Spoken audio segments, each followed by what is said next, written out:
All right. Glad that everybody is on the webinar right now. I'm just going to welcome everyone from wherever in the U.S. you happen to be, or even around the world. I think we got some people from around the world. And I'm excited to be here. My name's Brian Page, and my goal in this webinar is to teach you something really interesting and to have you guys walk away feeling like, wow, that was something that I did not know about as an opportunity that I had no clue about, and just kind of give you the inside scoop on what this whole thing's about. The topic that we're going to talk about is how to earn 6 figures in 6 months on Airbnb, something I've done and many of my students have done, and I'm going to just share it with you. And I come from this very similar background from a lot of you guys. I am one of you. I'm a real estate investor, have been for many, many years. It's the first thing I ever did after getting out of college was invest in real estate, and I'm going to tell you a little bit about that. But let's go ahead and get started. So what you're going to learn during this presentation, first of all, I'm going to share with you the exact steps that I took to earn $117,000 in 6 months. Excuse me one second, I got to close this out. There we go. That was in my way. Okay, I had to close out the presentation thing. So we're going to learn, first of all, how I earned $117,000 in 6 months and over $300,000 my very first year on Airbnb. How to choose the most profitable locations. I'm going to share that with you. Exact kind of properties that you want to find. And how to use what I call OPP, other people's properties. And you guys have probably heard the hip hop song OPP. For me, that's what it stands for, other people's properties. Now, it doesn't mean you can't do this with something that you own yourself. That's great. If you have your own, investment properties, you can list those and put them on Airbnb. But the great thing is you don't have to. None of the listings I have are ones that I own. I'm also going to talk about how to get owners to gladly let you do this. Why in the world would somebody let you take their property and list it on Airbnb when they could just do it themselves? I'm going to talk about that. And how to handle restrictive leases, the no subletting clauses. Brian, how do you do this when there's all kinds of restrictions on leases that don't allow subletting? I'm going to talk about that. Also, I'm going to talk about how to scale up by getting multiple listings. That's the key to making a lot of money on Airbnb. Now, I'm sure some of you guys that are listening in right now, you know people that are making money on Airbnb, but they might be doing it with their spare room or one property. Very few people have more than 1 or 2 listings. And I'm going to show you how to scale up to get multiple listings. Also, importantly, we're going to talk about how to put this whole thing on autopilot by outsourcing and automating. That is how you grow this business without pulling your hair out. I'm going to show you some actual screenshots and case studies of my own listings. I'm going to take you inside my Airbnb account. I'm going to show you exactly what I make month to month, listing to listing, show you photos of my actual places. You're going to hear from successful students that have gone through my program and are earning big on Airbnb. These are people that are already earning 6 figures themselves, highly successful students, and they've done it in a very short amount of time. So you're going to hear from some of them. And also, if you stay to the end, I've got a free tool that I want to give you guys. And this is what I call my property profits calculator. And what this allows you to do is take any property, punch in a few numbers, and be able to calculate what you can earn monthly or annually on that property if you were to list it on Airbnb. Okay, this is something I made myself. I had some very smart guys put the software together, and it's something I'm just going to give to you to use for as long as you want to, free software, if you stay to the end of the presentation. Now, you might be wondering, okay, why is this important to me now, Brian? Well, first of all, the idea that you need to own property or a bunch of them to list them on Airbnb is dead wrong. But if you don't know the proper approach, it's going to be difficult to get people to say yes. And there are a ton of potential properties out there, but there's really only one kind that you want to focus on. And there's several that actually you want to avoid if you want to earn the most money potential per listing. I'm going to talk about that. And scaling without a plan is a recipe for chaos. And I know this because in the early days of my business, I was working like 50 to 60 hours just trying to manage the chaos of running my own hotel. Essentially, that's what it was. It was my own hotel. And so I had to learn how to put this into a system. And you should also know why this is important to you right now is the game has changed. And what do I mean by the game? I mean the game of investing. Traditionally, the game of investing is it's your assets, right? You go get assets that earn you income or make you money, and that's how you invest. Nowadays, you can make money with other people's assets. And not only do I do it, the largest and most successful companies in the world do that. I'm going to talk about that. So you might be wondering, okay, Brian, is this going to be something that's for me?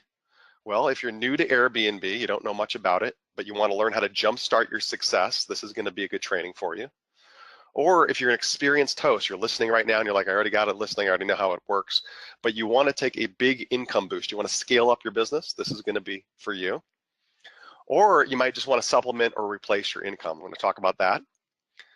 Or if you like me, my biggest motivation is I wanted to be free of a boss. I didn't want to have employees. I didn't want to work full-time hours. That's what I wanted. That was the biggest motivator for me to get into this.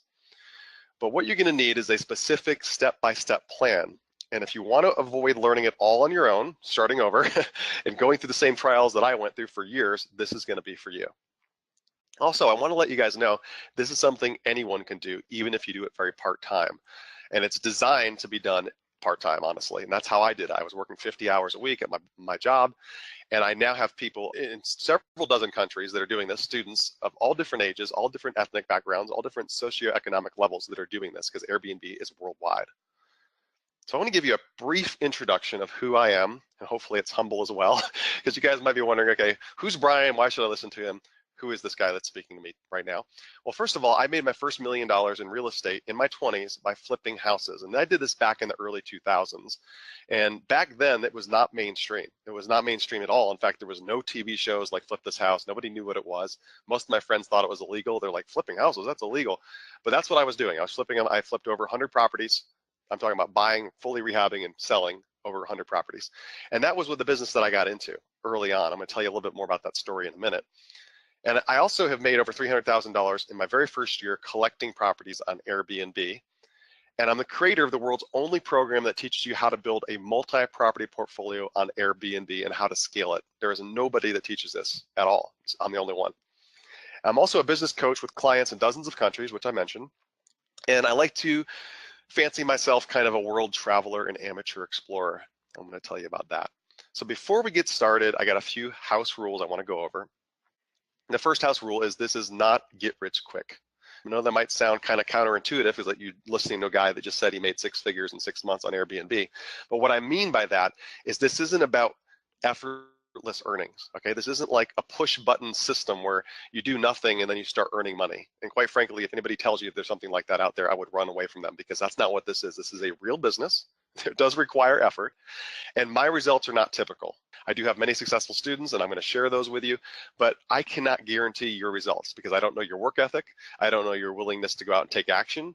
I don't know your particular situation. I don't know any of that. But what I can tell you is that it works. It does work. Also, I'm not into sneaky, misleading methods. And what does that mean? I'm not into like sneaking around, putting a property on Airbnb. You're not telling the owner what you're up to, which is what a lot of people do. I'm not into that. This is going to be a win-win-win. It's going to be a win for the owner, it's going to be a win for us, and it's going to be a win for the guests that are staying in our properties, okay? So I'm not about sneaking around. I'm about 100% transparency with everybody that you deal with, all up front. And I do have a confession to make. Yes, not everyone is going to say yes to giving you their property and letting you do this, but I'm going to show you how to tip the scales in your favor so enough do. And it really does not take many to build a big business. So naturally, you might think maybe my story was one of easy success. You're like, okay, Brian, you have a real estate background. That's why it was easy for you. Well, no, because I am an expert on what does not work. I really am. I mean, I've tried it all. I bought several of those gimmicky products that you see on TV. Remember the guy that was wearing the blazer with all the question marks on it, and he'd be like, I got money from government grants to pay your bills. Just sign up and buy my program. Yeah, I tried that. It didn't work. I tried the money-making websites. I don't know if you remember this, where the people were saying, oh, all you got to do is own these websites and it'll generate money for you every single month. And my thought was, well, why in the world would anybody sell a website like that? Why would anybody not, I mean, why wouldn't somebody just keep them all for themselves? But I tried it. It did not work for me. I even tried landscaping.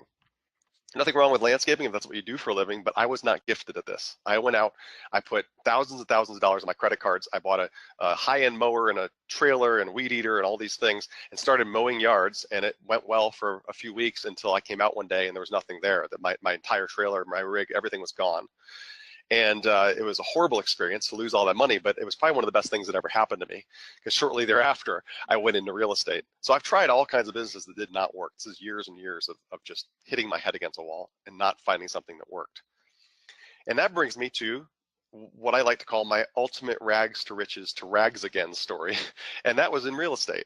And like I said before, I started flipping homes, did very, very well, and I rode that bubble up. I don't know if you guys remember. Some of you might be really young and listening in, but we had this big real estate bubble in the mid-2000s, and anybody could literally buy anything and make money at that time. I got in right before the bubble started, but man, I was riding that thing and things were just just going gangbusters. I'm sure some of you can relate. And I rode that bubble up, and I rolled it all the way back down again. And I not only had all my properties foreclosed on, all my investment properties, I also had my personal residence foreclosed on. And needless to say, my credit was ruined, and I had no cash. I ran out of money, and I was back to zero again. And it was, to be honest with you, it was one of the it was probably the single toughest time of my entire life, because I had a lot wrapped up in who my identity, right? I was this young, successful kid that was great with real estate, and I was living in a house next to surgeons on either side of me, and I was just doing really well, to go to basically have nothing. And that was a rough time for me. And I remember the lowest point for me in my life was when I was literally scrounging in the back seat of my car looking for spare change in order to buy a burger at the Wendy's value menu, the dollar menu. That was how bad it got for me. So I was basically back to where I was, like in high school, starting over again. And so I had no option. I had to go back to work for the man. I just got a job, any job that would pay the bills. So I found myself in this job that I absolutely hated. And I said, now what do I do? And I found that I had two options. I could stay in the job, it bored me to tears, and do this for the next 30 years, which I did not want to do. And I know some of you might be listening and you're like, Brian, I love my job. I love my career. Great. I'm glad you found something that you love. For me, I hated what I was doing. It was not something that I wanted to do. I wanted to be an entrepreneur, and I wanted to call my own shots and do my own thing. And so my second option was, maybe, Brian, you can start all over and try to design your perfect business from scratch. Maybe it's not going to be real estate. Maybe it'll be something new. But I really wanted to spend time thinking about, if I could only do one thing next, what would it do? What would it be? So I decided I would write down everything I wanted in a dream business, not thinking of any particular industry or business, just write down what I wanted. And so the first thing I wanted something that was free of loans, no mortgages, or debt of any kind. I was just done. I was done borrowing money. I had owed millions of dollars to people and banks, and I was done with doing that. So that was the first thing. I also didn't want employees, office, or huge startup costs. I had done that where people were relying on me for their paycheck. I had a very expensive office. I got a fancy office in a high rise. I did all that stuff. I just didn't want any of that anymore. I was done with all that. But I wanted consistent monthly cash flow. Okay, I'm a big fan of Kiyosaki. I'm sure you guys know Rich Dad Poor Dad, the book. If you don't, go get it. But really, the concept of cash flow was what I wanted to build. I didn't want to just have a big chunk of money and then have to go out and hustle to go get another big chunk of money, or do things that weren't consistent. I wanted consistent monthly cash flow that would grow over time. That's what I was looking for. And I also didn't want something that I had to trade my time for money. So I didn't want to be salaried or paid by the hour or anything that was related directly to how much time I put in. I wanted to have some free time. And I also wanted to be fully mobile. And I know this sounds like a lot to ask, but I wanted to have something that I could do this business from my phone or my laptop as long as I had Wi-Fi from anywhere in the world. So this was my list. This is what I came up with. And I started doing more research. I started researching, okay, what's going on in the world right now? Like right now in the world, what's going on with the largest, the most valuable companies? So I started studying them, and I found this interesting trend among all of them. The one thing they had in common. The first one was Facebook. Facebook's a social media company, but in essence, it's nothing more than a media company. But what's interesting about Facebook is they don't own any of the content, right? Think about all the posts that go on Facebook. Who puts all that stuff there? Who puts the crazy cat videos and the the political rants and all that stuff, right? That's us. That's us as the users. Facebook doesn't, well, they technically do own it, but they don't put it up there, right? We create the content. Something really interesting there. And another example would be Amazon in the retail space, or Alibaba, which is over in China. They don't own any inventory, yet they're quickly becoming the most valuable companies in the world for retail. And then you think about Uber. I hope you guys know what Uber is. If you don't, next time you travel, do not use a taxi. Just pull out your phone and call up an Uber. Uber is becoming one of the largest transportation companies in the world, and they don't own any cars. None. So think about this for a second. Starting to see a trend here? Brought me to Airbnb. Airbnb is hospitality, kind of like hotels, but they don't own any real estate. And yet just this year, they exceeded Hilton Hotels and the largest hotel chains in the world for number of rooms. Companies that have been around 100 years. It's fascinating. So I asked myself, why in the world would I need to own? If all these multi-billion-dollar unicorn companies that have sprung into like dominating the world don't own a lot of the assets that give them their value, why would I need to own? And that put me down this path that I'm on. So some of you might be thinking, okay, Brian, what the heck is Airbnb? I just heard about this. I don't know anything about it. Please tell me, what is Airbnb? So for those of you who have not yet heard, Airbnb is simply an online service that allows anyone to host paying guests in a spare room or an entire property for a nightly rate, just like a hotel, regardless of who actually owns that property. And Airbnb is going to handle all the payments, the IDs, checking the IDs of your guests, the calendar, advertising, listings, all of that for a small fee. We're talking 3%. You get to keep 97% of what you make. They keep 3 on the host side. Pretty cool, huh? They pay you every day. So every day a guest checks in, the very next day in the morning, you get a deposit in your bank account. There's no advertising. There's no need to collect credit cards or cash. So you're not actually asking anybody for money. No need to screen people. They do all that for you. No need to even find the guests. Airbnb does the advertising for you. All this is done by them. And it's completely and radically upended the hospitality industry. There's an article that came out recently. This is by Forbes magazine, and it's called The 75 People Who Make $1 Million a Year from Airbnb. Now, this caught my attention. I saw this right as I was kind of starting with my business. And look at that. It's $27.39 a day, $19,000 a week. I don't know. Can you guys live on that maybe? That kind of blew my mind. Now look at this date. This was in 2016, so this is outdated now. The number has actually gone up since then. And the number of people that make 6 figures is in the thousands of people that make over 6 figures. You're going to hear from some of them shortly. But this got my attention. This really got my attention. I was like, wait a second, how is this happening? And this is something most people don't even know is happening.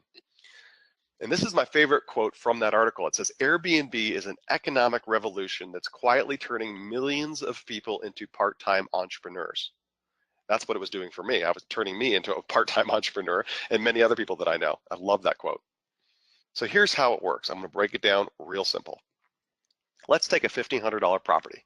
Now let's say this is rent plus utilities, okay? I don't care if that's a $1,000 property rent and $500 utilities, or $1,300 property and $200 in utilities. Doesn't matter. Let's just say it costs $1,500 all expenses for that particular property that we're going to put on Airbnb. And we take that and we divide it by 30 days, we get $50 a day, right? That's what it costs for this particular place. Now we're going to turn around, we're going to list it on Airbnb, and because we can now charge a nightly rate, let's say we charge $100 a day, times 20 days a month, that's $2,000 a month. You can see how that we're already profitable right there, right? Now imagine if we were charging $150 a day, times 20 days. Now in some areas, these are very low numbers actually on a daily rate, but that's $3,000 a month. You see how we're already double what our cost is? Now if we were to extrapolate that, take that out further, and let's say we got $100 a day, but we got 25 days a month booked on average. This is totally doable. It's $2,500 a month. See that? At $150 a day, now we're bringing in $3,750. Now you might think, Brian, this is a cool example, but you're just pulling these numbers out of nowhere. No, I'm going to show you these exact numbers in my Airbnb account shortly. But that's how it works. It's that simple. We're taking a property, we're turning around, putting on Airbnb. The difference between what we pay for it and what we get on a nightly basis on Airbnb, we pocket. We get to keep it. And all we do is give the owner what they're asking for in a monthly rent. And I'll explain more how that works too. This exact technique allowed me in my first year in my Airbnb business to bring in $301,000. $117,000 of that was in the first 6 months alone. And here's exactly how it all started. It started with my guest room. Here's my apartment I was renting. I had a 2-bedroom apartment. I had a roommate. He moved out. I already had it furnished, so it was already ready to go. And I thought, you know what, should I go get another roommate or should I put it on Airbnb and try this Airbnb thing? So I did. And my goal was just to see how much of my rent I could cover each month. And within just a few months, I was actually making more than my rent and my utilities. I was actually living for free. So as you can imagine, I was kind of jazzed about that. I was pocketing the money from my job, was just going into my bank account. I was, living large. I had essentially just found a way to hack life, So I was really excited about that. And I thought, what if I were to go out and get another property, another standalone listing? And that's what I did. So I went out and found this one. It's just a few blocks away. It was a 1-bedroom attached apartment. It was behind this older lady's house. It had a separate entrance. It was a separate entrance 1-bedroom apartment. And I furnished it really, really inexpensively. And you can see it has a chandelier here, but you can actually see there's like a stain on the ceiling there. There's nothing super fancy about this particular unit, just a 1-bedroom apartment. And so what I did is I just asked her, I said, hey, would you mind if I rented from you? I'll pay you every month, but what I want to do is then have short-term guests come and stay. That'll stay in, 1 night, 3 nights, 4 nights, whatever, in your place. I make sure it's cleaned all the time, and I'll keep it, immaculate at all times. And she said, sure, I'll do that. So that's how I started. Now I'm going to take you inside my Airbnb account. Now, if you look in the lower left corner here, you'll see $1,800 a month was how much I paid for rent. Now, some of you are thinking, holy crap, that's a lot of money for a 1-bedroom. Yes, it is. Some of you in bigger cities might think, no, actually, that's pretty cheap. Doesn't matter if it's cheaper or more expensive where you live. This works whether it's an $800 place or a $3,800 place. It does. And this particular listing was $1,800 plus $300 in utilities. So I had $2,100 what it cost for this particular unit. Does that make sense? And if you look at the top here, you'll see there's no transactions right there, right? You don't need to know how all this works. This is just, I'm just going to show you the numbers. This is just inside my Airbnb account. So right here in the very first month, which is November to November, you can see that, it's $37.16 in income. Does that make sense? So that month I made $16.16. And if you look on these green amounts on the right, 525, 670, 755, those are the deposits going into my business checking account every single day, every day after somebody checks in. That money is deposited, bam, bam, bam, bam, like that. So I made $1,616 my first month on my first listing. Now, for anybody who's out there who knows anything about real estate, you know this is an insane amount of cash flow. If you were to own this property and have a mortgage on it and rent it out, you might be lucky to make what, 150, 200, 250 a month net? This is $1,616 after everything's paid out. Incredible, right? Now, there is a cost for having your maid service come out and clean after each guest, right? This is something I don't do myself. I have a maid service that does it. But the people staying in my properties, they actually pay that directly. They pay that themselves. So it's not a cost to me. It's not something I have to pay for. So the $300 does cover all my utilities, you know, my cable, my power, my water, all that stuff is covered by that $300. So $1,616 is truly accurate what I made that month. Now watch the next month. This is December. Talk about a good Christmas. I got $38.51 coming in. My net was $17.51 in December. Now, if you had a listing like this, what would you do? Well, I decided to go get another one. And here's for the year 2015 from January to December. See my income, $45,755 on this listing, minus $25,200 in monthly expenses, all utilities and all rent. I made $20,555 yearly profit. Now keep in mind, this is $20,000 I made on something I didn't own, a property I didn't own, with almost very, very little startup costs, and I had consistently coming in month after month, after year after year. Pretty incredible, right? So what I did is I said, you know what, I'm gonna go get another one. And so this time I found a furnished studio. I got a little smarter. I was like, Brian, let's find a furnished place. I know they're out there. So I found this place. This was a studio apartment, $2,000 a month, including all the utilities. It's like the holy grail. You want to find a furnished property with all utilities included if you can. It's like, you know, that's what you want to first search for. So this lady, she could not rent this thing because I don't know where you live, but $2,000 for a studio, that's a lot of money. I mean, that'll get you in a lot of big cities. That's how much it cost. And so this lady was thrilled when I came along and told her my idea. And she actually said, you know, Brian, that's a really cool idea. Let's do it. Now, I looked at several properties before I found the second one, but she said, let's go for it. So I had this thing. What I did is I actually listed this thing on Airbnb before I even had the keys. I signed a lease with her. I got the keys weeks later, but I took her photos that she had in the Craigslist ad, and I threw them on Airbnb. So I immediately started getting bookings before I even had the keys to the unit. And I don't recommend doing this unless you actually have something written to make sure you're going to get the property, but that's what I did. And the results were, my first month, you can see $2,000, there's no cost in utilities. Actually, to be honest, I think I paid $9 for Netflix because I like to have Netflix in my places. So it was $9, $2,009. But the first month I made $97, okay? So no big deal. My goal is to try to break even the first month anyways. That's my goal in any listing that I get. So I made $97 that first month, but check this out. February, I made $4,524 in income deposited in my bank account, and my net was $25.24. Now this is in addition to the other listing that I had, right? So you can imagine I'm starting to think, I'm making more than I am on my job here. This is pretty cool. So $25.24. This is the next month in March, $48.21. I netted $28.21.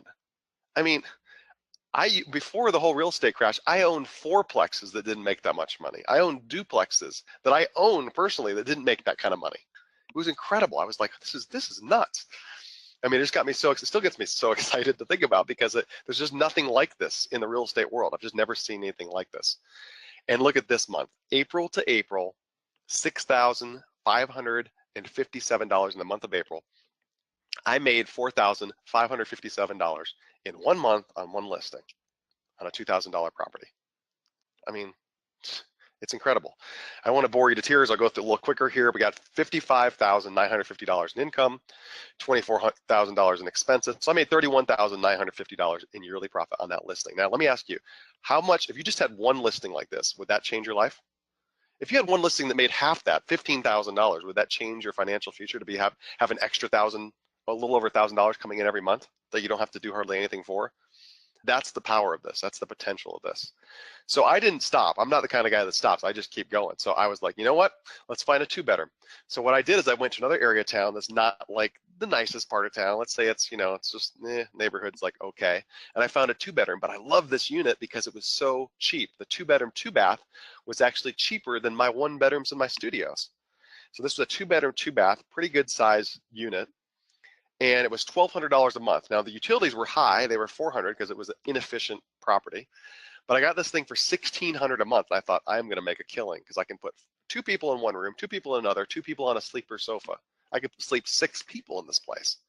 So what I did the very first month in April, I was actually negative 245, right? So oh well, no big deal. Because check out what I did the second month, $3,956. I made $2,356 the second month on this listing. And immediately I paid for all the furnishings I put in that place. I had to furnish it. So immediately I got all the money back that I furnished. I think I furnished it for less than $2,000. And then the next month, $3,082. I made $1,482 that month in June. And I just kept going. I was like, okay, I'm going to get another one. So I got this beautiful one-bedroom condo. This was $1,200 rent plus $275. So it's $1,475 total. I made $1,004. You can see that right here. You can see these people checking in, checking out of this listing. And then I got $5,205 right here. I'm netted $3,730 this month, $3,298. I keep going. I got another one here. This is a beautiful property. This was actually fully furnished, so I didn't have to do any furnishings on this. All the utilities included. And this one was pretty pricey. It was $2,200 with all in. So I made $685 the first month. Wah, wah, right? Okay. I only made $685. How many of you make $685 cash flow on a single family house, right? Nobody. It was incredible. So that was my first month, but it gets better because then I made $1,899, then I made $2,069, and then so just to show you, this is for the first 6 months, January to June, I made $117,000. And then January to December, the whole year, it was $242,000. This doesn't include the other money that I made on the original listing. Remember the one bedroom, the bedroom in my place where I was living? I decided to move out of that and just list the whole thing, the whole unit, and it just generated ridiculous cash flow. So it was well over $300,000 for all the different listings that I had. What I did, my goal was just to keep adding one listing per month. That's what I did. I quit my job after the 4th listing. I fired my boss. I was like, I don't need you anymore, buddy. So I walked out, lived off my listings, and I average now between $1,200 and $3,000 a month profit for each listing and work about 1 to 2 hours a day to manage my entire system. Now that was the hardest part, learning how to work 1 or 2 hours a day to manage everything. And keep in mind, I did this with bad credit, very little cash. I think I had like $400 or $500, something like that when I started. And I did it using only other people's properties. I don't own a single one of my listings. And then what I worked on is how to automate and outsource everything. That's what I focused on, okay? I don't know if you guys have read The 4-Hour Workweek by Tim Ferriss. Brilliant guy, amazing book, and I devoured that thing and I thought, you know what? I want to work 4 hours a week. How can I do that in my business? And that's what I focused on. I wanted to be able to run the entire thing from my iPhone because keep in mind, Airbnb is an app that you can use on your phone. What that did essentially is it gave me time freedom. The one thing that I really wanted, because I didn't want to just make money, which is great to have money, but I wanted to have the time to enjoy it, right? I mean, what good is it if you're working constantly all the time? You have no time for your family or things that you're passionate about. And for me, the thing I'm passionate about is travel. I love to travel.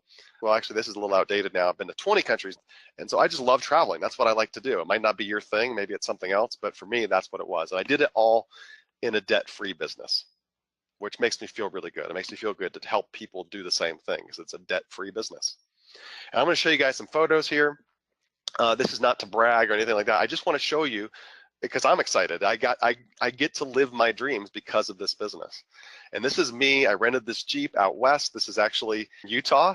And I took this Jeep and I went all through the Canyonlands and all these amazing off-road trails. I visited every single national park out west, every single one of them. Here's me with my wife in Paris in the Lovelock Bridge. We got to go through Europe together. Now keep in mind, this is me in Switzerland. Just keep in mind, this is us traveling and me doing these things while my listings are earning me money back home. They're all running, there's people checking in, checking out of my properties while I'm doing this. Here's me at Taj Mahal in India. I absolutely love India. I've been there several times. And I got to go to Egypt. Now, if you guys ever have a chance to go to Egypt, just go. I'm telling you, nobody goes right now. Everybody's terrified to go there because it's in the quote Middle East. But I went there. I felt totally safe. The most beautiful, wonderful people. And I got to do the most amazing thing. I got to go in the Great Khufu Pyramid by myself. By myself. I was the only one inside that pyramid. And I'll tell you, that's a bucket list item if ever there was one. It was one of the most magical, incredible experiences of my life. And I got to do that and spend, 10 days going through Egypt in addition to all these other places that I went. So it was amazing. Just go. If you guys have ever wanted to go, now's the time to go. And then the other thing is I went in a scooter trip with my buddy. This is my buddy Brad. We went up the coast of Vietnam through some of the most beautiful coastal roads in the world where Top Gear was filmed. It was amazing. And here's me in Angkor Wat, Cambodia. You can see I like to play Indiana Jones. That's kind of like my thing. And here's Bangkok and top of one of these, my favorite hotel there. And you can see in the background, that's the Hangover 2 bar right there. Have you ever seen Hangover 2? That little dome in the background on top of that skyscraper. And of course, Dubai. If you ever get a chance, go to Dubai because it's a mind-blowing place. So anyways, I just show you those things because people kept asking me, Brian, what do you do? Like, they're seeing me on social media or whatever. They're like, are you a trust fund baby? Like all you do is travel and have fun. And like, what do you do for a living? Like, I don't get it. And so I had to answer that question and people started seeking me out and started hearing that I was into Airbnb. And what I told them is I said, look, I created a proven system for finding other people's properties, listing them on Airbnb, and then outsourcing and automating nearly everything. That's what I told them. And so people started saying, well, can you teach me how to do it? And from answering questions to helping people here and there, it developed into what I do now. And let me just show you how it works, okay? This is how it works. There's only 7 steps to building an Airbnb empire. And the 7 steps are: first, prep; number 2, partner; locate; stage; list; launch; automate; and then I guess the 8th step would be repeat the process on the next listing. That's it. Those are the 7 steps. And I'm going to go through these real quickly. I can't teach you everything about every one of these steps or we'd be here for days, but I'm going to give you the highlights and really, really useful things that you're going to want to know on each of these steps. So the first one is called prep. Prep or prepare step is all about how to create massive credibility. Who are we creating credibility with? The owners of the properties. In order to get a yes from them, you need to have several tools in place. They're not just going to say yes. And I learned how to do this for trial and error. One of them is a simple website. And it's critical. You can have it set up in just a couple of days. Nowadays, it's so easy. You don't have to know how to actually build a website. You don't have to be techie at all. You can literally go onto these sites now, sign up for like 20 bucks a month. You can have your own website up and running, and all you gotta do is punch in your name and throw your photo up there, and you have a website. It's that easy. So it's really, I actually love to teach people how to do this. And the reason you want a little website like this, it can be a one-page website, it can be very simple, is because people are gonna look you up. When you meet with somebody, Joe Schmo homeowner, and you say, hey, Joe, I want to do this business with you. Let me show you what I do. Joe's going to go home, talk to his wife, and look up your website. That's the first thing he's going to do is look up, are you the real deal, and wants to find out more about you. And if you don't have anything, you don't have any website, you don't have any of that stuff set up, well, then why would he take you seriously? And so I started doing this. I was treating myself as a professional, as a B&B professional. So that's one of the things, one of the tools you want to have. The other tool you want to have is insurance. As people say, well, Brian, what happens if somebody gets, attacked in my property? What happens if somebody burns the place down, or somebody gets abducted by aliens? I mean, while these bad scenarios could happen, which 99.9% of them never happen, but what happens? What do you tell an owner? Well, that's why we want to get insurance in place, not only for the owner but for yourself. You want to get liability insurance in place, and they have insurance now that's designed just for this business, just for hosting. It specifically insures you to do the actual thing that I'm telling you to go do. And it's very inexpensive. It's like 50 to 90 bucks a month per listing, and the cost is going to be paid for by your guests, right? It's going to be paid for by your income. It's just another cost that goes into running the business. It's very small cost. It's well worth getting. And what you can do is go to the owner and say to the owner, I'm going to insure your property. When was the last time a tenant came to an owner and said, I'm going to doubly insure your property and name you the beneficiary? It never happens. So there's a dozen other prep tools like this. One of them I like to talk about is my landlord letters. And this is just a form that I allow people to just print out. They can put their name and their name of their company on it and just print it out. And what it does is it lists on one side all the negatives of renting to a traditional tenant and all the positives on the right side of why somebody would want to rent to you. And it tells them things like insurance and the fact that you're going to have the place professionally cleaned several times a week, and that you're going to, keep the place immaculate, and you're going to have non-smokers in there and no pets because those are your rules, all those kind of things.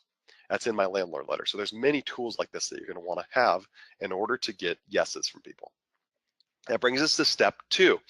Now, step 2 is partner. And partner means there's several partners, but the coolest one is their front desk partner. And the biggest breakthrough that came for me in my Airbnb business was when I realized that you could actually have a virtual front desk. Now keep in mind, you are running a hotel. As soon as you get more than one listing, you're running a distributed hotel with rooms all over the place, right? You're running your hotel. Who's going to man your front desk? Is that going to be you? I don't want to be a front desk person. I don't want to be a housekeeping person, right? I want to have somebody else handle that for me. So it's really urgent that you get this done immediately so you can be working on your business and not in your business. And it's amazing with technology what you can do these days with a virtual front desk. And so if you do this correctly, you'll be able to scale back to part-time hours yet still have that full-time income. This is what makes those couple hours a day possible. And I'll give you a real-world example. My guest, for example, asks, hey, Brian, is the place available these dates? They might ask, hey, can you tell me where the nearest gym is? I got to work out. Or can you discount if I get a whole week? They message me during the stay. Hey, Brian, where's some extra towels? Where's the pillows? How do I get the key? Then on the checkout, they ask me again. They message me again and again and again, sometimes at 2 in the morning. You get the idea? I used to answer all these by myself. It was okay when I had 1 or 2 listings, but it got to be insane when I started scaling. So my life now is a guest checks in, they check out, and I never talk to them. That's what I call cooking with grease. And I'm going to show you how this is done. So here's how it works. So here's Joe Schmo or Sally Guest right here, and she's going to send me a message, or he's going to send me an email or some kind of message through Airbnb that just asks me some kind of random question, right? Or they need help with something. Now this messaging, all these messages are now going to go to my 24/7 front desk. And this front desk is managed by live real people that are available around the clock, right? For a very, very small fee. And what they're going to do is they're going to respond back to Joe Schmo here, and then that's going to continue the process over and over and over again. They're going to answer all those questions, and they're going to respond as me, right? So Joe thinks he's talking to Brian because Brian's answering all his questions in the texts and in this and in that and all these messages. Brian is always getting back to him. So he's like, man, Brian's a cool guy. He's available to me. He's answering my questions. I like Brian, right? But meanwhile, Brian's over here with his wife enjoying Paris. Pretty cool, right? And then the only time I hear from my virtual front desk is when they have a question that they can't answer, right? Joe asks a question like, hey, Brian, where are the packages delivered to this property? I got a package coming. Well, that's not something I never thought of and didn't tell my virtual front desk. So I just reply to my virtual front desk and I say, hey, here's where the packages are delivered. Tell Joe that and put that in my policies list, my policies and procedures. Just put it on my list of all the questions that people could ask. And guess what? Now they never ask me that question again. So actually, the longer I do this, the more I do this, the less frequently they contact me because they're now handling all this. And this can be done for a very, very small fee. We're talking just a few points, just a few percentage points of what you make. So the idea is instead of making 100% of your money and doing it all yourself, you can now make 97% or 96% and outsource that. And then that money that you're now paying out for the fee, your service, you actually can now go get more listings, right? It just takes you one step away from your business, but it still gives guests a great experience. And there are 6 of these partners. Your virtual front desk is just one. There's 6 of them. And these 6 partners, once you get them in place, are what do the heavy lifting for you. There's also what I like to call real life partners. Real life partners is if you're sitting there and thinking, okay, Brian, I don't have any money. I've got no credit. I got no time. No problem. Because real life partners come in this particular situation. Now, keep in mind, I did it with no money and no credit, but I like to talk about these things because some people just have these limiting beliefs so that I don't have the resources. And the truth is, you're just not resourceful. That's what the truth is. Honestly, you got to go out and be resourceful.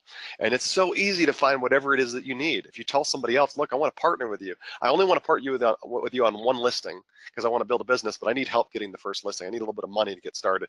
Whatever it is, that's where you bring somebody on board.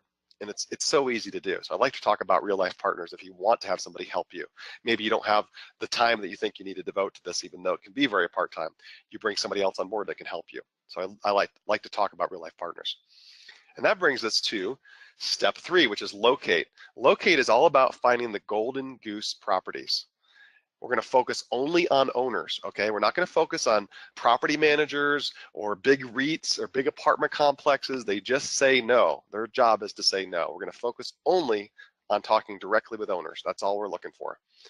And we're going to use the landlord letters because they work. And I'll give you an example. I gave a landlord letter to this older gentleman. He put it on his desk, forgot about it, just was in his files. He contacted me back like 6 months later. This was just a few weeks ago. And he said, Brian, I found your landlord letter. Or he didn't call it landlord letter. He said, I found your letter. And I was like, okay. I didn't know who the guy was. He's like, I'll tell you what, I am tired, sick and tired of these college students destroying my property. I've got 5 vacant units. You can have them all. I was like, excuse me? He's like, yeah, I got 30 properties in the city here. I got 5 that are vacant. Do you want them? So I responded with, sure. Will you, month to month? Will you do month to month? I don't want to sign a year lease. He's like, I'll do whatever. These kids are kicking in the front door. They're repainting without permission. They're destroying my newly renovated properties. I'm done. I'm done with them. And so he wants to work with a professional. He knows I'm a professional because he could see it on my website, my landlord letter, and all these other tools that I use. So I was offered 5 units. This is what happens when you start doing this. So the idea is also, these land letters work, but when you go meet with somebody, you are interviewing them, not the other way around. You're not going there to beg them. You're just going there to say, hey, look, I want to check out your property. May or may not be a fit for what I'm trying to do, but let me tell you what I do, and then we'll go from there. And you're just interviewing them to see if it's a fit. It's a very different approach. They treat you differently when you're coming in there as a professional and you're presenting it like that. So my goal, and what I tell my students to do, is just go see several rentals in a day. It doesn't take that much time. If you work every day, Monday through Friday, go on a Sunday. Go look at places that are for rent. There are places all over your town and your city that are for rent. I have what I call my 1 in 7 rule. If you look at 7 places, you're going to get 1 person to say sure or maybe, I'll consider it. You can get 1 in 7 to say, yeah, they might consider doing this with you. It does not take a long time to go look at 7. It really doesn't. And you don't need a whole bunch of these things where you could do 1 and then add another 1 months later or 2 months later, however, whatever pace you want to go. So let's talk about leases real quick. One of the things that everybody wants to talk about is leases. How do leases work, Brian? The dreaded no subleasing clause. Well, let me ask you a question. What is a sublease? A sublease means that someone else is now signing a document saying they are responsible for paying the rent. Is that what people on Airbnb do? No, of course not. They're not subleasing. Any more than staying in a hotel is subleasing the hotel. Are you subleasing the hotel? No, you're a guest of the hotel. So first of all, it's not subleasing. Secondly, if you don't like the subleasing clause, throw it out of the lease. There's nothing that says that you have to keep the lease that's there. An owner and a renter, or a landlord and a renter, can agree to anything they want in the lease, so long as it benefits both parties. So what I do is I just say, look, prepare your own lease, provide your own lease. And that lease is going to specifically say what you want to do with the property. And if they're not willing to sign it, no big deal. There's millions of properties out there I can go find. I'll just go find somebody that will. And you outline exactly what you plan to do, so there's no surprises. You're not being sneaky about it. You're being upfront about it. You tell them exactly what you want to do. And as long as they say yes and they're on board, you're good to go. You can also do month-to-month agreements, like I just mentioned earlier. I got better and more confident and more experienced in this game, and I started realizing, wow, my students don't have to sign a year lease if they don't want to. They don't have to sign a 6-month lease. Now, you might find a listing where it's like, oh my gosh, this thing's killer, and the person says, no, I have to have a year lease. Then you go ahead and do it. But you don't have to do that. You can do month-to-month. You can actually go to an owner and say, look, you're asking $1,000 a month. I will give you $1,000 a month plus 20% of whatever I make. I'd be silly not to take it, right? Or I'll give you $1,200 a month instead of $1,000 a month. Would you do that with me? As long as you go month to month and you give me like a 60-day notice. So either one of us can give each other a 60-day notice. I mean, you can get really creative with this. You don't have to do the year leases. Now brings us to step 4, which is stage. Staging is all about creating a smart property. Once again, we're going to look to the hotel industry. For example, there's a keyless experience that we're going for. Now, if you were to check into a hotel nowadays and they were to say, hey, thanks, John, here's your key, and they actually handed you a real key and a keychain, you would think, okay, I'm getting out of this place. This is kind of creepy, right? But why do we still use keys for homes? We still use keys all the time. But guess what? I don't use keys ever, and neither do my students. What we do is we get our Wi-Fi or electronic lock set up. That's the only thing we use to get entry to our listings. We tell the owner, look, we're going to switch this out with an electronic lock. We give the owner a key, but nobody else has a key to the property. And this gives you code-based entry, which means anybody can just punch in a 4-digit code and get in. Your guests can get in without having to find out where the key is or lose the key. Your cleaning crew can get in to clean. Your handyman can get in. Your codes can be changed, so it's secure constantly, and people aren't worried about somebody coming back. It's just brilliant.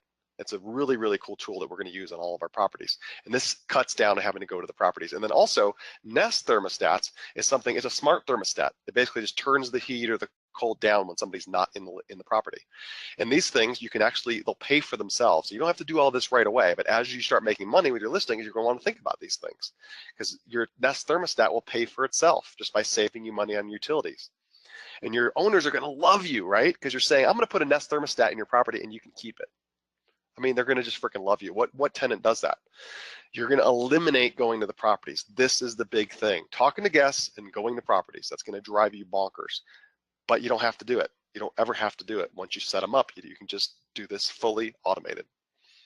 We're going to go for that hotel experience also in a different way, which is giving them freebies.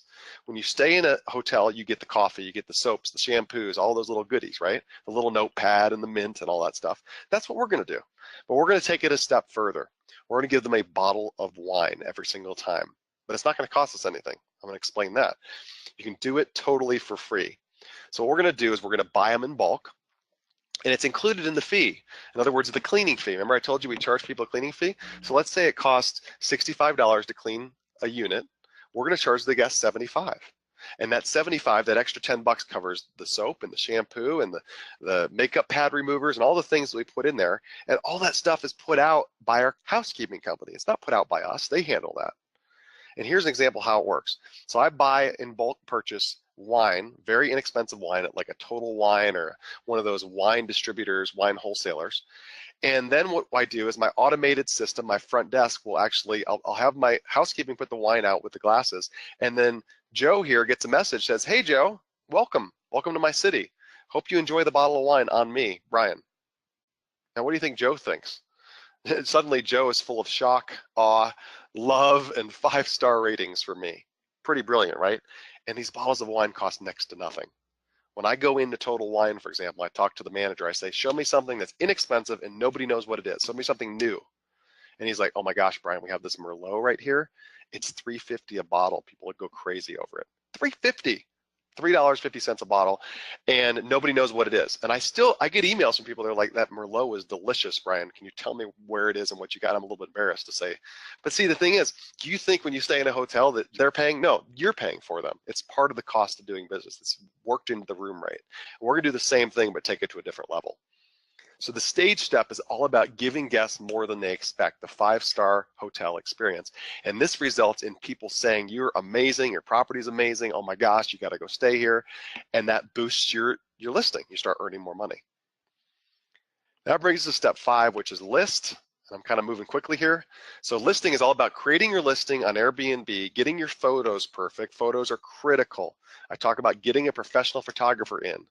Let me ask you a question. If you're making $1,500 net on a property per month, is it a really big deal to spend $200, $300 to get a really good photographer in there and take photos of it for you? If it'll boost your property, your income even more in the future months? No. So as you go down the road, you start earning money with your listing, you want to get a professional photographer in there. Unless you're really good at photos, you are a professional photographer, I promise you your photos stink. They stink because I look at your listings all the time, the listings of my students, and they stink. And just a little bit of tweak with getting brilliantly lit wide angle photos can change everything for you. We're talking about pricing in this stage, how to price it aggressively. You can actually price your unit cheaper than everyone else's and make more money. How is that possible? Well, if your competition is asking 200 a night and they're only booking 10 nights a month, and you're asking 110 and you book almost all nights a month, who's making more money? You are. So you can actually price cheaper and make more. And I talk about how to do that and how to fill the calendar. How to get 90, 95% occupancy on your calendar. It's really, really important. And then I go in and talk about descriptions. One of the things that is so important is to come up with descriptive ways of talking about your property that are visceral, that are emotional, that get people really, really excited about wanting to stay in your place. And descriptions are critical, very, very critical. So one of these things that I want to talk about a little bit more is calendar. Most people on Airbnb, most hosts run between 55 and 67% occupancy, which means a little over half 2/3 of their monthly nights are booked. I get 90 to 100% consistently, and so do my students. How is that possible? Well, the difference between these two is absolutely stunning. I mean, it's stunning how much you can make. This is where the real money is. And this is basically, it's the technique of filling all the orphan days in your calendar. I'm going to talk about that more in a minute. And the list step is all about maximizing the profit that you earn from each listing. It's about squeezing out that extra profit in each listing. And you do this by looking at every single element. Those elements matter, okay? You're competing with amateurs here. Everybody on Airbnb is an amateur. So it's very easy to compete with amateurs. There is no competition. People are like, what about the competition, Brian? There is no competition. You're not competing against Hilton. You're competing against Sally down the road who has her listing up there, right? Has one listing, doesn't really know what she's doing. And she's had the same photo since the day she listed. So once you get these dialed in, you supercharge your listing. And a perfect example is a guy named Bill Geist in Florida. Now this is a smart guy. He's not a beginner. He's got 5 units on the ocean in Florida, and he runs an actual B&B, an actual bed and breakfast. He's got 5 units on Airbnb, and he actually hired me to consult with me directly one-on-one, paid a lot of money. And I said to him, I said, Bill, let me see your listing. I looked at his 5 listings and I said, Bill, these are horrible. Like, I would not want to stay in these. You need to improve these dramatically. You need to set the stage. You need to get a professional photographer in there. Like, let's really pump these up. You got a beautiful property. It's obvious. So I went through and worked with him, and Bill had several calls set up with me, but he never actually scheduled his next calls. And I was like, Bill, do you want to talk to me again? And he's like, actually, Brian, that next month, the next 30 days after I talked to you the first time, we made $7,000 more in bookings just based on what you did for our listings. So this stuff is really important. That was an experienced guy. That was a guy who'd been on Airbnb for a while. So my question to you is, how would you like to see me personally go in and improve actual listings, other listings? I'm going to show you how shortly. That brings us to step 6, which is launch. And this is the money step, all right? Everybody loves the money step. This is about where you actually make money. Launching is all about simplifying the guest messages. Remember I told you someone else is going to be messaging your guest?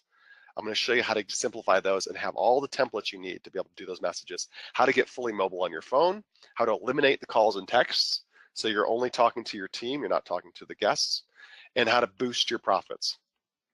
Basically push go on the machine.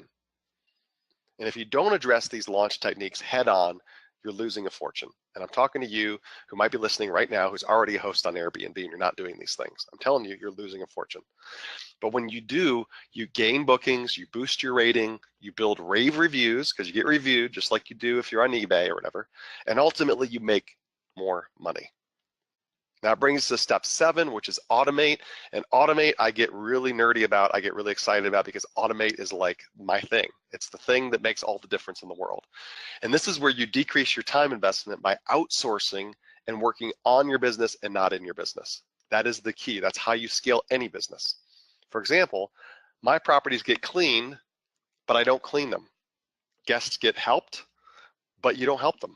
Things get fixed, but you don't fix them. Lost items get returned, but you don't find them. See what's going on here, this common theme? I'll give you one example, lost and found. A guest leaves behind their phone charger. They email me back and they ask me to please mail it to them. And oh, by the way, they live in Australia. So I go to the property, I'm looking for this thing, I'm searching for the missing widget. I email them back, ask, please give me your mailing address. So I go to the post office, I message them back, I hound them, please pay me for the postage, I just shipped it across the world to you. They send me the money or they don't, et cetera, et cetera, et cetera. It is a big frickin' waste of time. And it doesn't sound like a big deal, but it is a big deal when this happens every week. It gets to be highly annoying. So you're just gonna simply outsource this to a partner. I found a way to outsource to somebody who's thrilled to do it and actually makes money doing it. It's amazing. My guests still get their lost and found items back. It's really, really cool. So that's an example where I took one aspect of my business that was happening over and over again, and I outsourced it. The second part of it, besides outsourcing, is automating. So there's 2 main ways we automate. The first way to automate is we delegate everything outside of business building to our partners. So what I'm saying is the only thing that I want you to focus on is finding your next profitable listing. That's it. You're like a traffic cop who's going to blow the whistle. You're watching everything whiz by. You're watching all your team members communicate with each other and whiz by. These aren't employees. I'm not talking about hire employees. I'm not into that. These are about your partners, your virtual partners. And secondly, after you delegate everything, you create a policy so nothing has to be handled a second time, right? So you just create a very simple list. A policy is nothing more than a list of rules that people follow so they know what to do. so they don't need to check in with you to run your business. So what's next? Repeat the 7 steps. Remember I told you it's like the 8th step is repeat. So you complete the process. For the next listing, you start adding listings. You leverage your time and you leverage your profit. And now you get economies of scale. For example, your cleanings. You can go back to your cleaning company and say, hey, check out how many cleanings I've given you the past 90 days. I think it's time we renegotiate. So now suddenly your cost of cleanings goes way down. You see how this starts to work? Economies of scale. And you focus on constant and never-ending improvement. Can I? Constantly and never-ending improving your business. And you can because you have the time and energy to. You're not running around pulling your hair out. You have the time to focus on this. So there's 2 paths. The right way is to build an Airbnb machine capable of working without you most days, running without you, or the wrong way is do anything yourself that could be delegated, outsourced, or automated. That's it, 2 ways. And the truth is, less than 1% of Airbnb hosts have more than 2 listings. Did you know that? Less than 1% of all the millions of people on Airbnb have more than 2 listings. Why is that? Well, because there's an art and a science to building an Airbnb empire. And learning what does not work is just as valuable as learning what does. There's a formula for success that's worked not just for me, but my students around the world. So my question to you is, what if you could create your own Airbnb business without having to go own any property? And do it by following a proven step-by-step formula that really works. And start right now, no matter what your experience level is. How confident would you be if I were to walk you through every single step of this process? So here's how we'll do it. We're going to build your Airbnb business from start to finish together. So if you're tired of relying on income that only comes in if you, quote, go to work, if you want to get your first listing fast without a lot less effort, or if you want to learn the skill of creating semi-passive cash flow from multiple Airbnb listings without the need to own a single property, this program is specifically for you. So let me tell you about my B&B formula. I have created my B&B formula masterclass into 8 weeks. It's an 8-week online video course. And each week what we're going to do is we're going to focus on one of those steps. So it's laid out so you can do it very, very part-time. So the first module, the first week, is all about putting your tools in place. Remember those tools we talked about? So you can scoop up the listings that others won't see and build credibility with owners so that they just say, shut up and take my property. Come on, Brian, just take my property. And then in week 2, module 2, we're going to line up the partners that I talked about, the virtual partners in advance. So when it's time to outsource, you can just push the go button. All about leveraging your most valuable asset. What is that? Your time. That's the most valuable asset you have. Then in week 3, module 3, I'm going to give you the inside scoop so you can find only the types of properties that'll be the most profitable. And there's very specific ones you want to focus on and what areas to focus on in your particular town or city. What areas specifically. And know exactly what to do when you find your first one so you can get it earning immediately. Remember I told you I got several of my listings up and earning or booking places and booking guests before I even had the keys. I'm going to show you how to do that.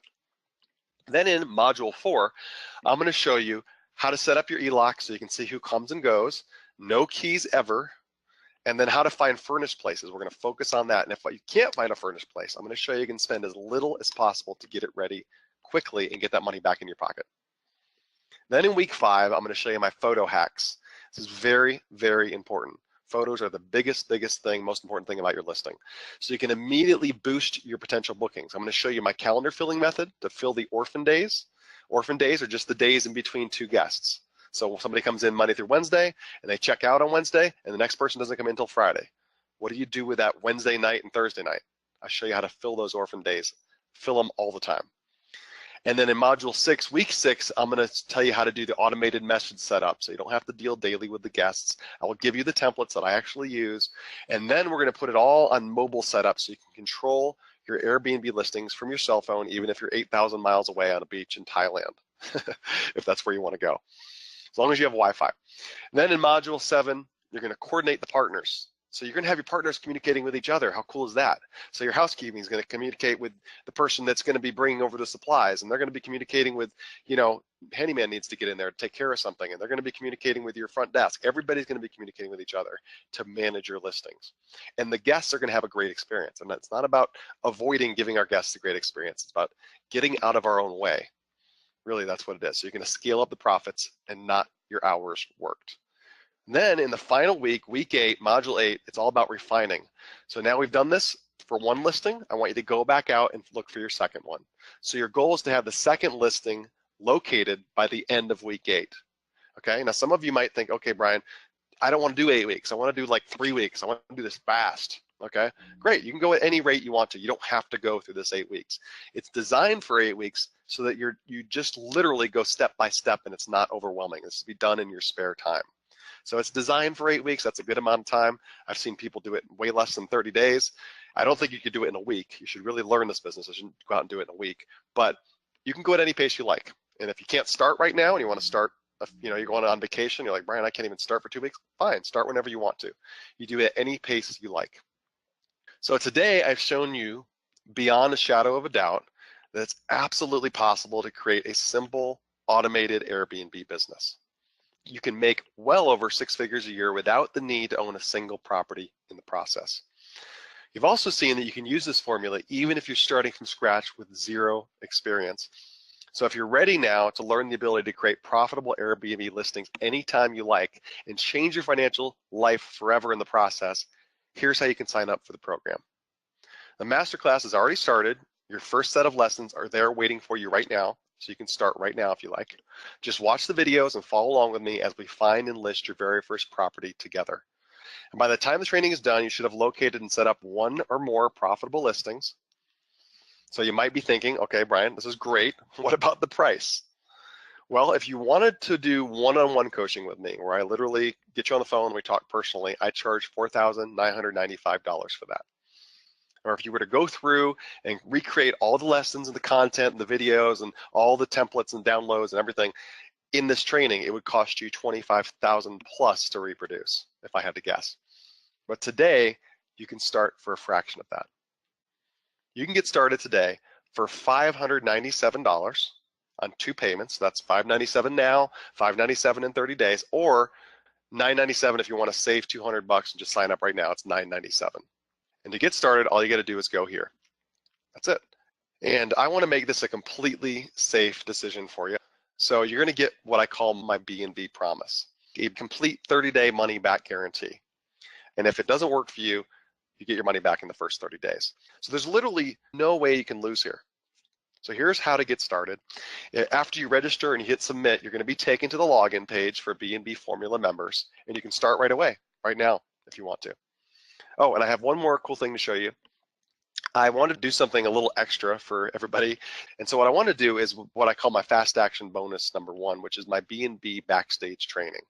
Okay, now this is something I did. I charged $297 for this event that I did. This was recently with my students. And what the B&B backstage training is, I'm going to show you in this training the ultimate tool for analyzing any property in your particular city. I'm literally going to show you a map where all the listings are located in your city. This is not on Airbnb, by the way. And it's going to show you not only where they're located, where they're clustered. I'm going to show you what they make. I'm going to show you what they make per night, what they make per weekend night. I'm going to show you who the number 1 host is in your city. How cool would that be to know exactly who has the number 1 listing, number 2 listing, the top 100 listings. I'm going to show you where you can actually type in an address and it'll tell you how much you could earn with that particular address. How cool is that?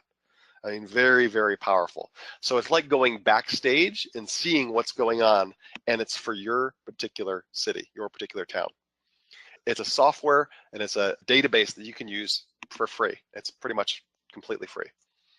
And so I'm going to show you that in the B&B Backstage training. I'm just going to include this training along with the course. It's already in there. It's a $297 value, and it's totally free. I also have something that I wanted to add, which is my second bonus, which is what I call my Listing Boost Bootcamp. Okay, now this was a bootcamp that I did. I charged $497 for this. And what I did with this is where, remember earlier on I mentioned how cool would it be to see me go in and actually tweak people's listings, like help them pimp up their listings essentially. So that's what I did. I actually took students, put their listings up there, and then I go improve them. I tell them what they could do differently. And like one particular student, she had really creepy clowns all over her shelves of her place. And I was like, you need to get rid of the creepy clowns, like dolls. I can't make this stuff up, literally. So we go through and I tell them what to remove from their property, how to do decor properly, how to change their photos. I look at their calendar and tell them where they have some weak spots in their calendar. And essentially, you get to see me in real time help students improve their listings. And you learn by watching what I'm doing. So this is an entire training that's a $497 value. I am also going to include that for free if you sign up by the end of the webinar. So that's also included. And then finally, the most important thing, this is something that I wanted to do because almost nobody does this. This is, most people, when you get a course and you go into one of these online courses, you're on your own. I mean, once you're in there, you're on your own. That's not what I'm about. I'm about helping you. I'm about helping my students. So I'm going to do something really, really cool. I'm going to give you coaching calls live. These are live coaching calls. Okay, what I do is every single month, I get on a call with all my students around the world in dozens of countries, and we talk about the latest news that has to do with our business. We bring on 6 and 7 income earners. I just interviewed a guy last month that is grossing over $2 million a year in Airbnb. Seriously, he's got 65 listings. He's crushing it.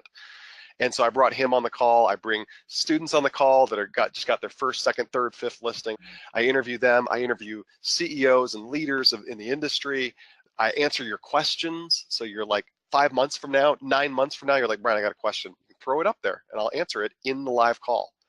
So what I do is I'm going to give an entire year worth of group coaching calls. It's every second Tuesday of every month. Second Tuesday of every month. And if you can't make it, it's in the evening, no big deal. I record the calls, I put them in the course, in my coaching call vault. They're in there. It's a $1,997 value. You're going to get $2,000 worth of these group coaching calls included as part of the course. So to recap, here's what you're going to get. You're going to get the 8-week masterclass program, which is a $1,997 value. That's all the videos and everything that's in the course to teach you how to do this. You're going to get lifetime membership. So once you join, you're a member for life. You always get access to the course, and you're going to get the updates. So that means that as we go forward, I add stuff to the course all the time. So you're going to get updates and things that are added in there, and I'll just send out an email and say, hey guys, check out this new thing I just added. You're also going to get all the templates and the tools I talked about, like the landlord letter. There's like a dozen of those that you can just print out and use for yourself. You can just steal them and shamelessly use them for yourself. I have my deep dive video series, which think of it as kind of like your B&B library of topics that you can go into and learn about things more in depth if you want to. And then I also have my tip of the day video series. And the tip of the day, they're very short videos, and what I do is I take you into my listings. Each video is inside a different one of my properties, and I show you, here's what I did in this listing that's really unique, this thing you want to use, this technique you want to use. Then I go and do it in each property. That's a $297 value.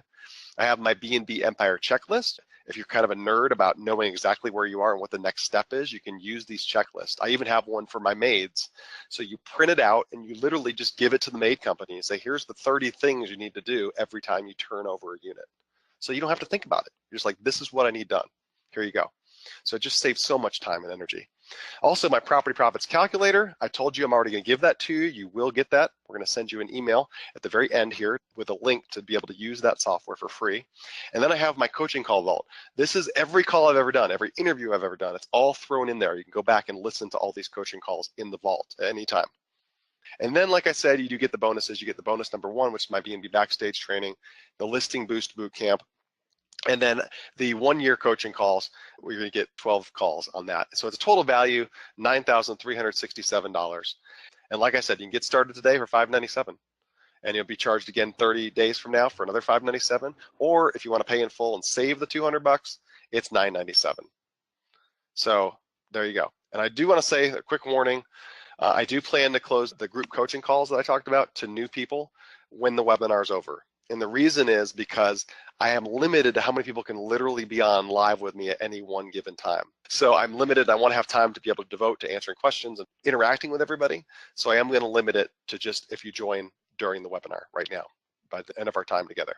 And as promised, remember I talked about the property profits calculator. This is a really fun tool. If you start playing with this, I promise you, you will lose sleep at night because, because you'll just start thinking in your head, oh my gosh, look what's possible. It's really, really cool. So this is a free gift. Just check your email after the webinar. We will send that out with a link to use this. So you can use this for free. So I did tell you also that I'm going to let you hear from some of my students, some of your peers. So I want you to be able to hear from some of these people yourself. Okay, so I'm going to play these real quick and let you listen in. So this is Jason from New York. Actually had my first month full before I had even opened up day 1 with my Airbnb. It was pretty nuts. But my wife and I kind of did the whole thing. You know, we did the whole thing together, and we actually had a lot of fun doing it, and it brought in some really nice revenue. And so we got so excited about it that we did it again. Certainly, having an additional, $6,000, $7,000, $8,000 every single month is nice. I'm not going to lie. It certainly helps pay a lot of the bills. Allows me to be able to buy, nice things for my kids and be able to go out for dinners and things like that. You don't have to own a property. That's not the idea here. The beauty behind it is that you don't have to own any real estate, because if you embrace the process of learning how to do one, then doing 10 is easy. I really would. For that person that doesn't really know what to do or is probably really, really scared, I would definitely recommend that they do take the course and just really dive in. You know what I mean? Like dig in. You can rent something out for $1,000 and you can make $3,000 in income. You could literally triple, the amount of money by creating an Airbnb for yourself. So no, you don't need to own a property, which means that guys like you and I can actually step into this flood of income. I mean, that's what it is. It's like stepping into a flood of income. We just need to have a formula to be able to do that.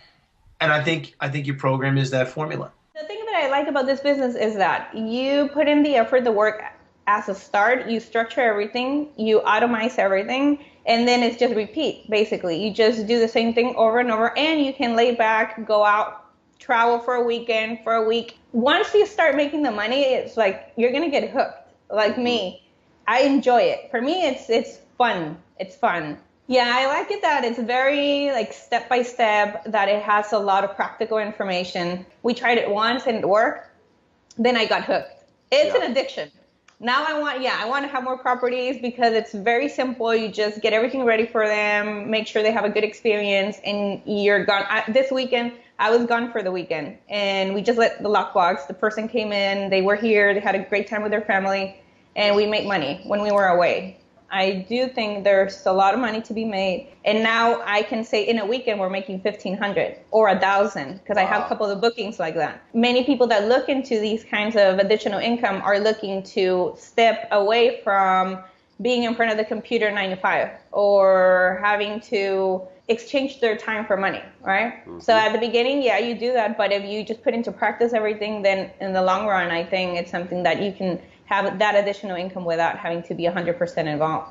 I can quit my full-time job and just focus on this. And that's the great thing about this, that for me here, I have repeat business already. And I just started in mid-February. For people who don't know if this is for them or if they want to do it, I would say just jump on it because it's really fun for me. I love it. Definitely recommend the B&B formula. I mean, the cost is ridiculous. You're going to get your money back in probably 2 or 3 weeks of doing the business. So the investment, the tiny, insignificant investment in the education is definitely worth it. With the tools that Brian has in the course, it makes it very easy to automate. Everything about Airbnb is included in the course. It's everything you need to know about it, from getting the listing with the landlords to setting it up in Airbnb itself to all the systems that are ancillary and help the business. Everything's there. This guy, I call him up and he goes, let me ask the landlord. Calls me up like a half hour later, says, yeah, landlord would be open to that. In fact, it's a fourplex. Do you want to rent all 4? And you're like, slow down.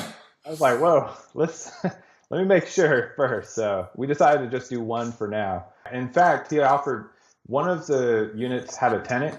He offered to move that tenant to another one of his properties so that I could have all 4 units and do Airbnb in all 4 units. So wait a second. Let me clarify also for those people out there who don't own any property. This is not a property that you own, correct? A fourplex that you don't own? Correct. So an owner just said, sure, I'll let you use it for Airbnb? Yep. Okay, yep. So there you go. And I never even met this guy in person, ever. He gave me the code to the place. I went and saw it alone. Yep. And then called him up and we negotiated everything over the phone. I don't have to deal with banks. I don't have to deal with owning the property. And it's just super easy to go out there and talk to people. Yeah, so by the end of 2017, I want at least 5. And we've got 3 now, so I don't see why 5 is, I mean, we might get that before the end of Q3. You need 1 listing, to make the investment of the course worth it. Just one. Just one. That's it. But if somebody didn't want to just have one listing, let's say somebody really wanted to build a big business and big income, that's totally possible as well. Oh yeah, definitely possible to make a huge income. The way I looked at when I evaluated, oh, am I going to spend this money on Brian's course is, okay, well, if I spend this money on Brian's course, how many months is it going to take me to get that money back? Mm-hmm. And for me, the answer is one.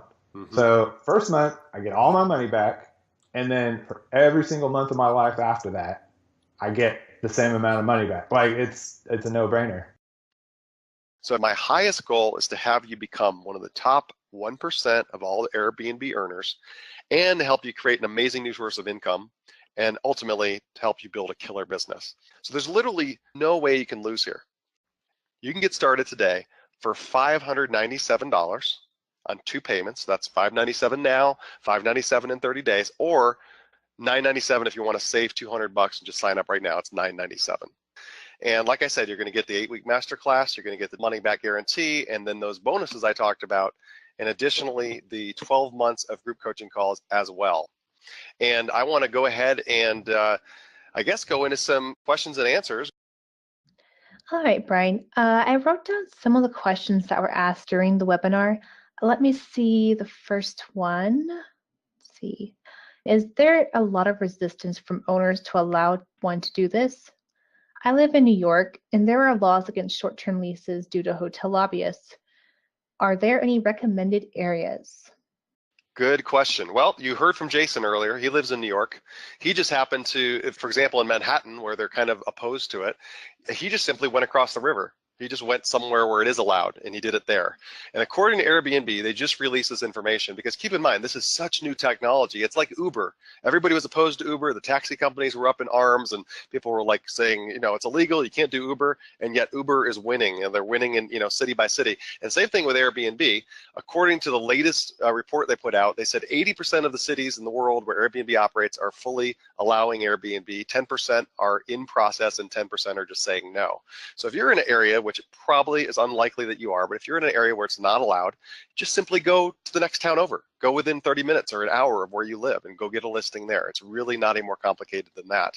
But keep in mind, this is changing on month to month. In fact, just a couple months ago, Airbnb came to a big agreement with San Francisco, which was completely opposed to Airbnb. And now they're allowing it, and they have certain rules in place that you got to follow. But now it's allowed. So if you're in an area where it's restricted, I wouldn't tell you to do it, although some people do. I'm not going to tell you to go do it. But Airbnb is not stopping. It's not going anywhere. Too many people are making money with it. Too many people are using it to travel now. It is changing and disrupting. This is what happens when disruption happens. It is disrupting an entire industry. And disruption happens just like iTunes, you know, started putting all the record companies out of business. The same thing is happening here with hospitality. I don't think hotels will go away necessarily, because some people will only stay in hotels still, but Airbnb is a force to be reckoned with, and it's now, the potential is to put the money in your pocket. Airbnb makes billions and billions of dollars a year in revenue, but that money does not go to Airbnb. They keep a percentage, but all that money goes into the pockets of the owners and the people that manage the properties, just like I do. That's where the money goes. So it's an incredible opportunity. Okay. George asks, why wouldn't the owner just do the Airbnb thing themselves rather than renting it to you? Good question. I get this a lot, and I forgot to tackle this in the presentation. Okay, so the reason is, I don't know. They just don't. It's the same reason as, why doesn't somebody just go flip properties and make a bunch of money if it's that easy? Well, they just don't. I don't know. The people just don't take action. Another reason is, if somebody was going to do Airbnb, they would have already done it. They would have already taken their property and put it on Airbnb. I've never gone to an owner and said, this is what I want to do with your listing, and then they turn around and say to me, oh my gosh, that's a great idea. In fact, I'm going to take the listing down right now and go do it myself. They don't. And the reason is because it's a lot of work if you don't have a system. And if you don't have a system, this is a lot of work. If you use my formula and my systems and the robust automated package that I put together, then it's not a lot of work. It's not hard to do. So when people look at that, they just want to get their money. Like, an owner just wants to get their $1,500 a month. That's all they care about. They want to get their money and know that their property is taken care of. That's all they care about. And if you've been a property owner, generally that's what you care about. You might be thinking now outside of the box because you've seen the whole potential, but nobody else sees the potential there. Most people don't. So the simple answer is, they generally won't 99% of the time, and if they do, Who cares? There's millions of properties out there. Move on to the next person and talk to them, because most people just aren't going to do it for themselves. I don't know the reason, but it doesn't really matter. I don't really care. I don't care about. I'll share this idea with anybody because I know most people won't do it. Okay. Our next question is, what if I don't want a partner and I can't afford the month-to-month lease up front? There's two routes you can go. The first route is you get a lease, the owner's permission, you get it in writing, you list the property on Airbnb. That's the first way. The second way is you partner with the owner. So this could be somebody you know that maybe has a spare room or has a spare property or something like that that you can work with, and you say, look, I got this killer training. I know how to do this thing. Will you partner with me? And I'll split the profits with you in some way. Maybe you don't give them half, but you split with them or something like that. That's another route you can go. Now, maybe it's not somebody you know. So now you just need to know how to go talk to people and have that credibility that I talked about. And you say, you know, here's what I want to do. I got a proposition for you. And you'd be surprised how many people cannot rent their places. I mean, I hear time and time again. It's like this guy that you just heard from earlier. The guy offered him 4 units because he had 4 units vacant. He had 3 units vacant and one he was willing to move the person out of. So you just don't know till you ask. And that lady that I got with the studio that was $2,000, she had it for rent for months. She couldn't rent it. So when I come along and say, I will sign a lease right now if you let me do this. And she's like, okay. So my answer to you would be to find a partner that you can work with. That could be a property owner. You can actually partner with them and give them some of the profit, or go out and find a money partner. And the money partner will give you the seed money that you need. And let's say you need $3 grand.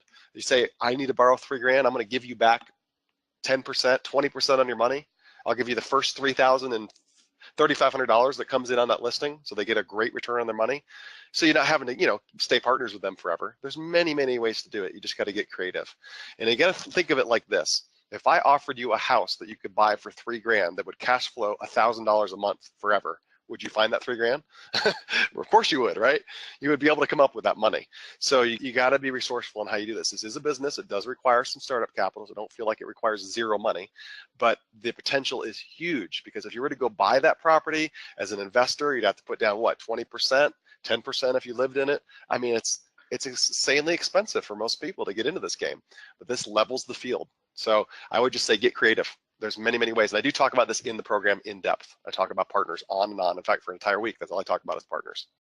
Next question. Will this work in other countries in the world, someplace like India? Yes, it will. In fact, Airbnb is in 191 countries. Get this. I just read this fact. Only 25% of listings right now are in the US. That's it. 25% are in the US. Airbnb is a global phenomenon. The only place you cannot Airbnb is North Korea or Afghanistan. There's like there's a couple countries. That's it. Otherwise, Airbnb is there. And if you live somewhere and you're not sure if Airbnb is there, don't do it right now. Wait till after we're done. Go to Airbnb, type in your city, and you'll be shocked at how many listings come up. You'll see them everywhere. And so that's how you know. But Airbnb, I have students in all kinds of countries, all around the world, all different levels. In fact, I got one guy who's now traveling around different countries, and when he goes to a country, like, you know, he'll go to Colombia, he'll just go get a little $200 apartment, and they'll throw it up on Airbnb, rent it to the gringos that come down, and he makes a killing. And then he goes on to his next. He travels while staying in his own Airbnbs and making money on all of them because they're so cheap in Latin America. I mean, it's unreal what he's doing. And Melissa too, she's just now got into Colombia as well. She's got 3 different countries covered. So it's I mean, you know, the potential is limitless. As limitless as your creativity. Okay. I understand Airbnb requires city and or county permits. Who is responsible for the permit? Okay, good question. That totally depends on where you're located. So if there are permits required, you definitely want to do that. I recommend that you follow any local rules. The other thing that you want to make sure is that some cities have occupancy taxes they collect, just like a hotel does. Hotel pays the city some taxes, right? The cool thing is Airbnb is now setting that up. They're setting it up in multiple cities around the world, and the ones that they haven't set it up with, they're in process of doing that. So they collect it automatically from your guests and pay it, so you don't even have to worry about it. So that's all being set up now in most all metro areas around the world. So that's something to keep in mind as well. Okay. Tim asks, a lot of cities do not allow short-term stay, less than 30 days. How do you overcome this hurdle? Like I said before, you go to the next town. That's just something you have to deal with in certain areas. Some areas, they don't care. So if that's the case where you are, just look at the next town over. You're in an area where there's a metro area, like let's say Atlanta, but Atlanta's metro area is made up of 20 different towns. So if you're in an area where it's not, particularly open or warm to Airbnb, you just go to the next one.